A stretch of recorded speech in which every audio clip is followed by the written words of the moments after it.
Going organic is a booming food trend. It is also a trend that comes with a health halo for being more nutritious, healthier, and tastier than conventional produce. But how do these claims stack up when you look at the research behind them? And is the price premium you pay for organic worth it? In this podcast, I look at the health merits of organic food and unpick those health and nutrition claims. The organic food industry is big business.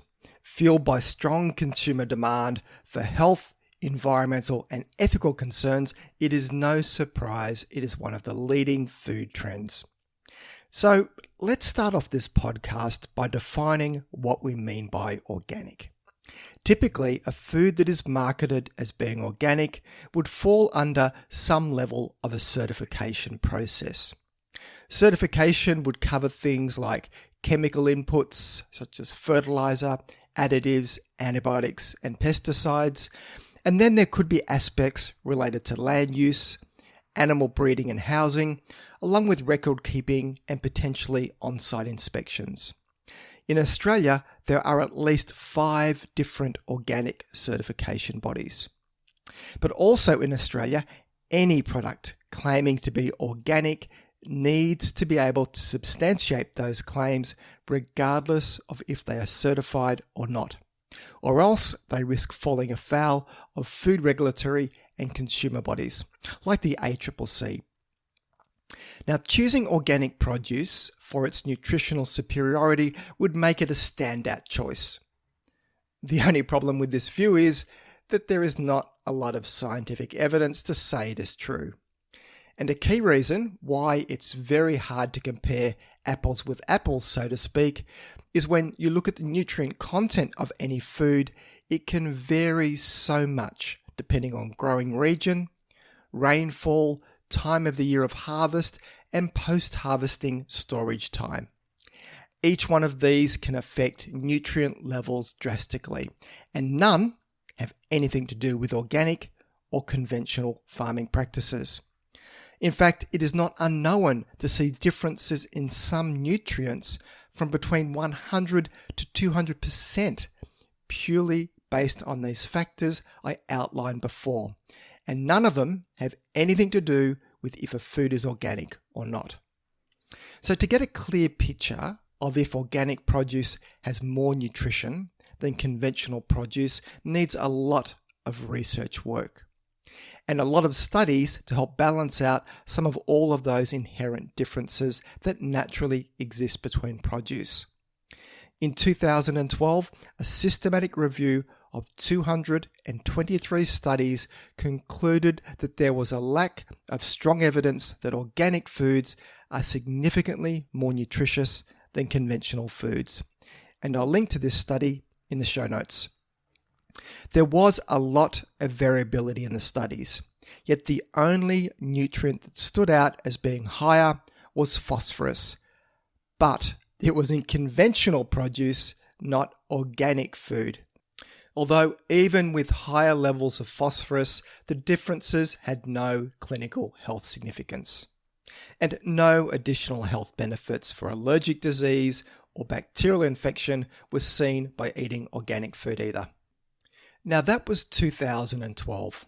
Let's move ahead to 2014, when a new review study of 343 studies came out with a slightly different conclusion, finding that organic crops did have higher levels of antioxidants by about 20% compared to conventional foods. And I'll link to this study in the show notes. But most of the other nutrients tested showed no difference between organic and conventional. So again, it was just one class of nutrients that was higher, and further muddying the waters, it was only in fruit, not other types of produce, which showed a difference between organic and conventional. And even here, with the antioxidants being higher in fruit, it was really only the carotenoid antioxidants, which are precursors to vitamin A, that were higher. So it's a very, very narrow subset of nutrients that was found to be higher in organic. But the thing is, fruit is not the main source of these carotenoid nutrients in our diet. It's actually vegetables like carrots and green leafy vegetables. And this is the general pattern we see in studies that look at nutrient differences between organic and conventional produce.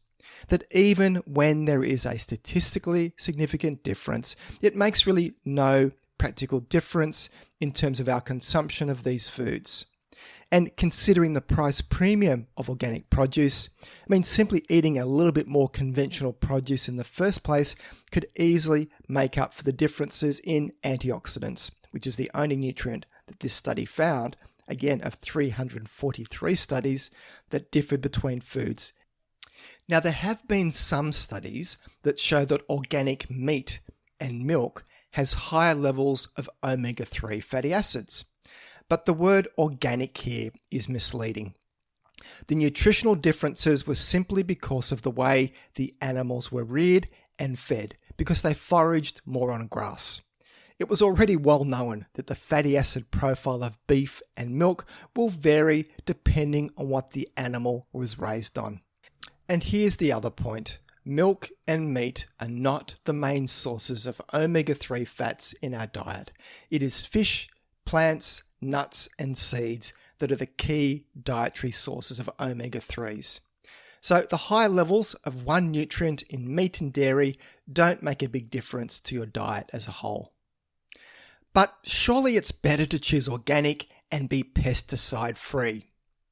When choosing organic produce, the absence of synthetic pesticides ranks high on the consumer health radar.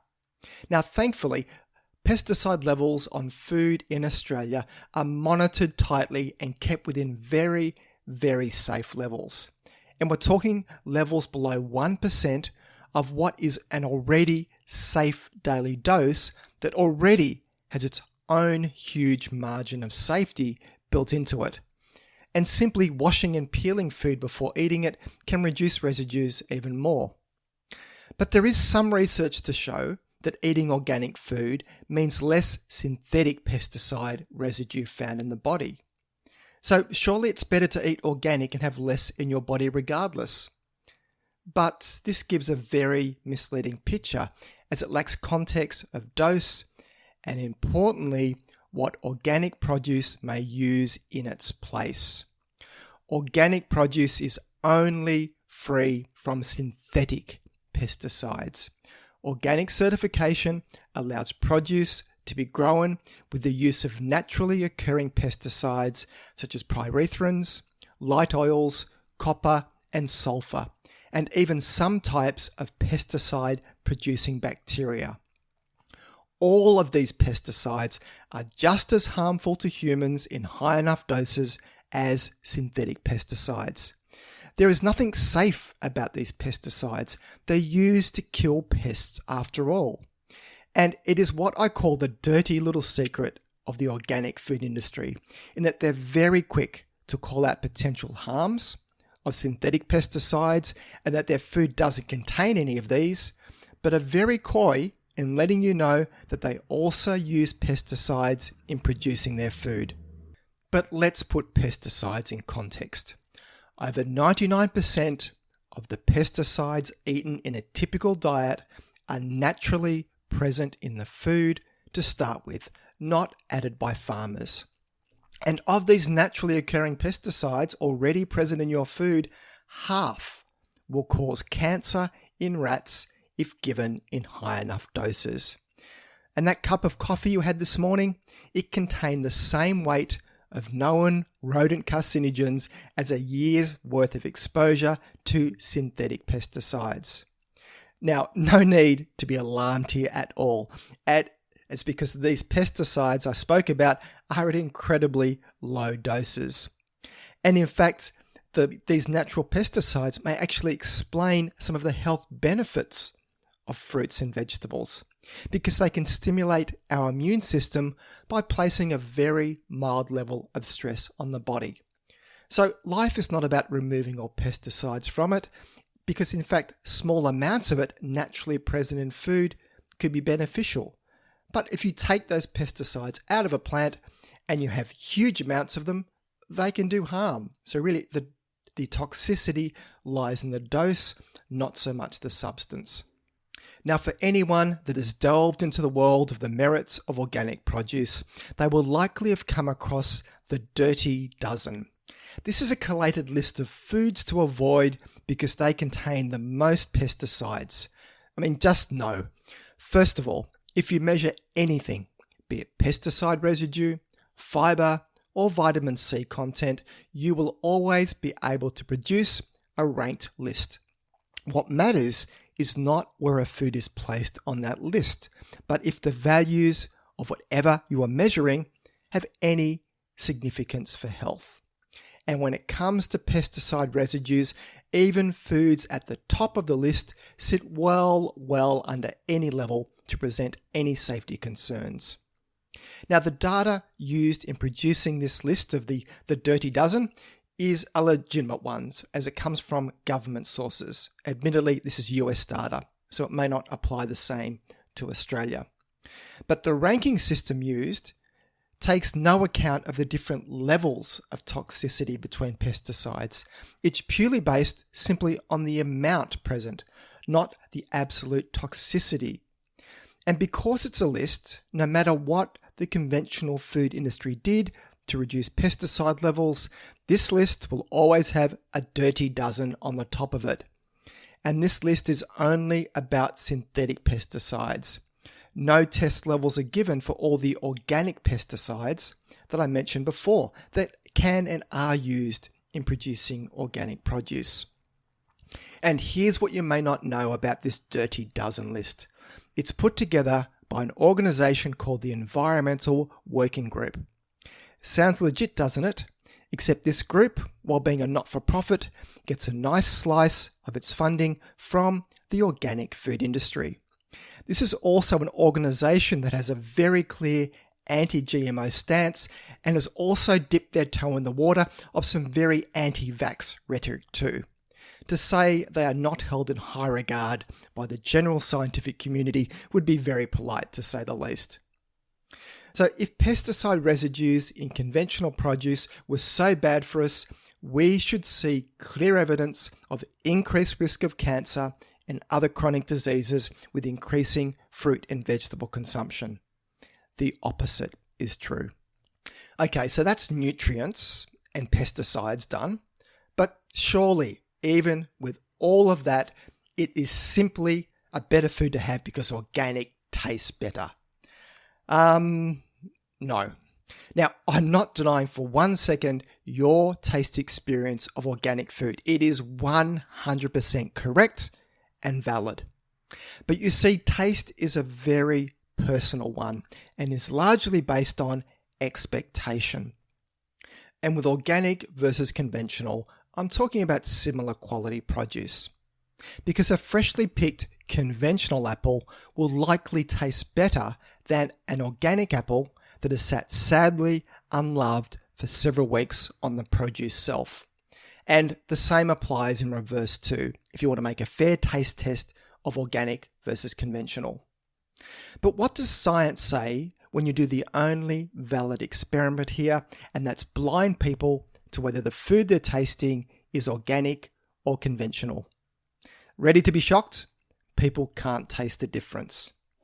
Now, I could cite some nerdy scientific studies to support these blinded taste tests, but for a change of pace, I'm going to cite a YouTube clip.